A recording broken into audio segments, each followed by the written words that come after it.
Hello guys, welcome to the mind maintainer. आज हम लोग द इंडियन एविडेंस एक्ट 1872 के पार्ट 4 को देखेंगे, जिसमें हम लोग पूरे एविडेंस के कीवर्ड्स को देख रहे हैं। हर सेक्शन के ओनली कीवर्ड्स को देख रहे हैं। एग्जाम के टाइम में आपको काफ़ी हेल्पफुल होंगे। तो देखिए, इसमें हम लोग आज बात करते हैं सेक्शन 6 की। सेक्शन 6 क्या कह रहा है? सेक्शन 6 कह रहा है कि जब साबित, इसमें 6 पॉइंट है, उसको आप लोग ध्यान दीजिएगा। जबकि साबित की जाने वाली दस्तावेज स्वयं एक सूचना है, या जबकि प्रतिपक्षी को मामले की प्रकृति से यह जानना ही होगा कि उसे पेश करने की उसमें अपेक्षा की जाएगी।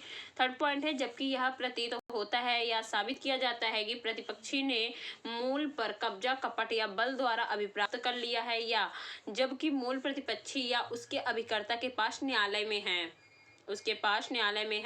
नेक्स्ट पॉइंट है, जबकि प्रतिपक्षी या उसके अभिकर्ता ने उसका खो जाना स्वीकार कर लिया है, या फिर जबकि दस्तावेज पर कब्जा रखने वाला व्यक्ति न्यायालय की आदेशिका की पहुंच के बाहर है, या ऐसी आदेशिका के अध्याधीन नहीं है। इतनी बात। अब आता है, देखिए 67 क्या कह रहा है कि दस्तावेजों का निष्पादन।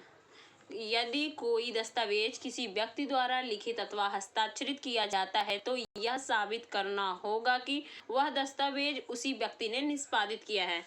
अब है 67A, इलेक्ट्रॉनिक हस्ताक्षर के बारे में सबूत। यदि कोई इलेक्ट्रॉनिक अभिलेख पर कोई इलेक्ट्रॉनिक हस्ताक्षर बना है, तो यह सिद्ध करना होगा कि वह इलेक्ट्रॉनिक हस्ताक्षर उसी व्यक्ति का है जिसके बारे में कहा गया है कि वह उसी का है।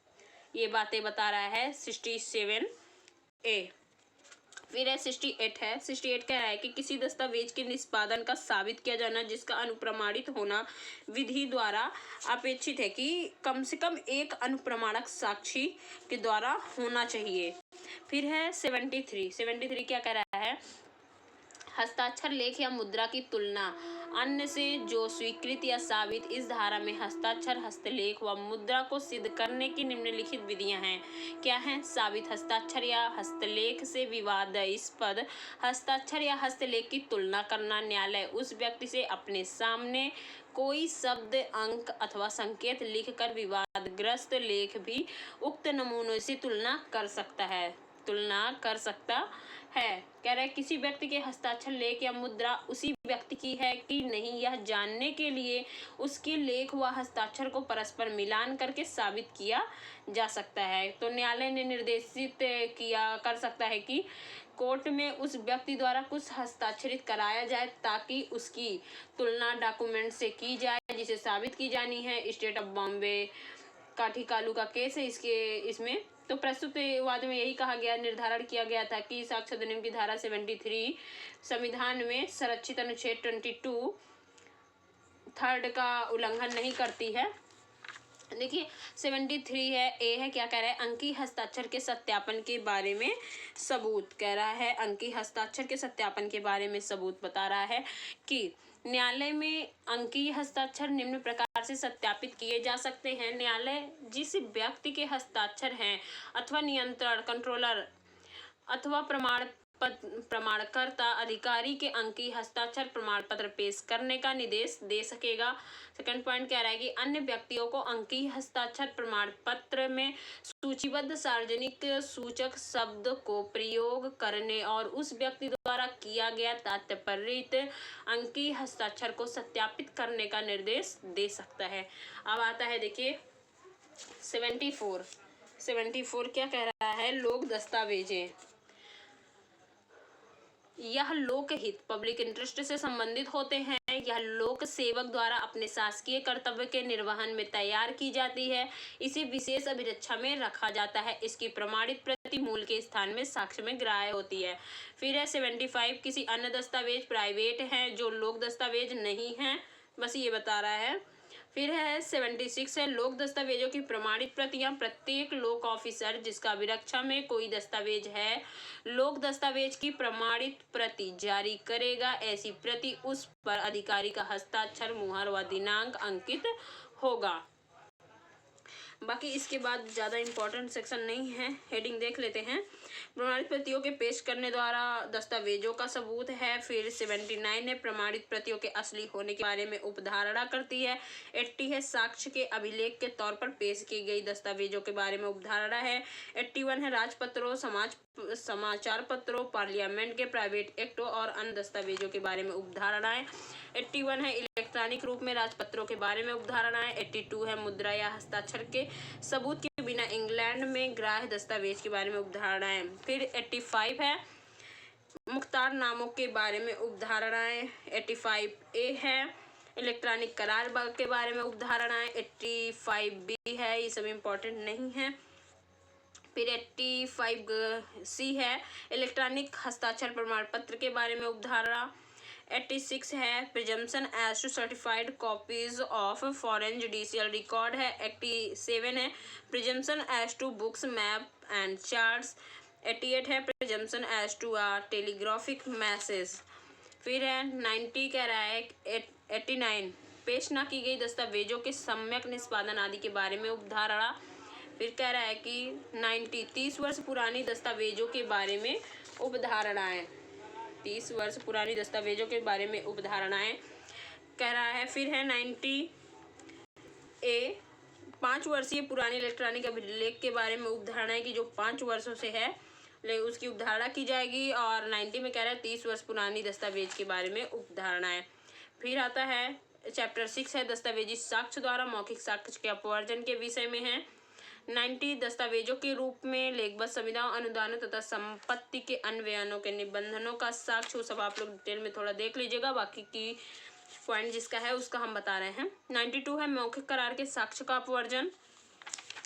फिर है 93 संदिग्धार्थ दस्तावेज को स्पष्ट करने या उसका संशोधन करने को साक्ष्य का अपवर्जन। 94 है विद्यमान तथ्यों को दस्तावेज के लागू होने के विरुद्ध साक्ष्य का अपवर्जन।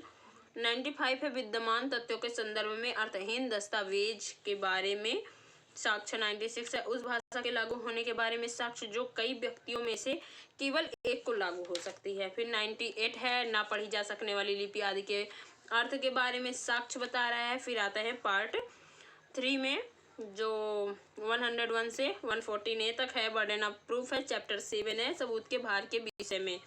तो 101 सबूत का भार क्या कह रहा है?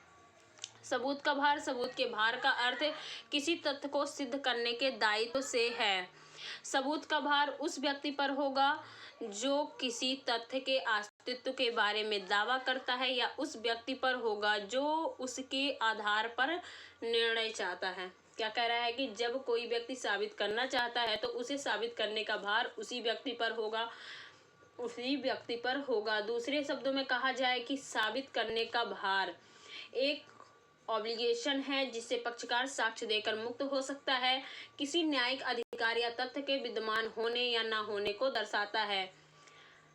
नर्मदा देवी गुप्ता वर्सेज वरंद का केस है इसके साथ, जहां कोई भूस्वामी अपनी संभावित आवश्यकता के आधार पर किराएदार से भूमि खाली कराना चाहता है, तो वहां पर ऐसी स्थिति में भार स्थापित करने का भार तथा अपनी आवश्यकता स्थापित करने का भार धारा 101 पर वादी करेगा।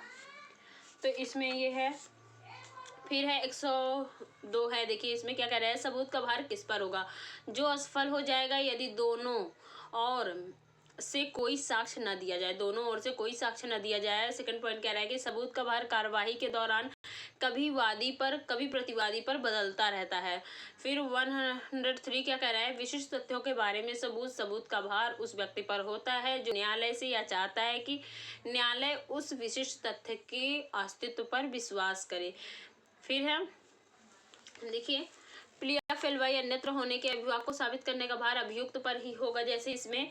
फिर है 104 है साक्ष्य को ग्राह्य बनाने के लिए तथ्य साबित किया जाना हो उसे साबित करने का भार। पहला पॉइंट है यदि किसी तथ्य का सिद्ध करना इसलिए आवश्यक हो ताकि कोई अन्य साक्ष्य ग्राह्य हो सके, तो उस तथ्य को सिद्ध करने का भार उस पक्षकार पर होता है जो उस अन्य तथ्य का साक्ष्य देना चाहता है। नेक्स्ट पॉइंट कह रहा है कि किसी व्यक्ति का मृत्युकालिक कथन साबित करने से पहले उसकी मृत्यु साबित करना होगा। सेकंड नेक्स्ट पॉइंट कह रहा है कि किसी व्यक्ति द्वारा द्वितीयक साक्ष्य सेकेंडरी एविडेंस देने से पूर्व उसके मूल का खोया जाना साबित करना आवश्यक होगा।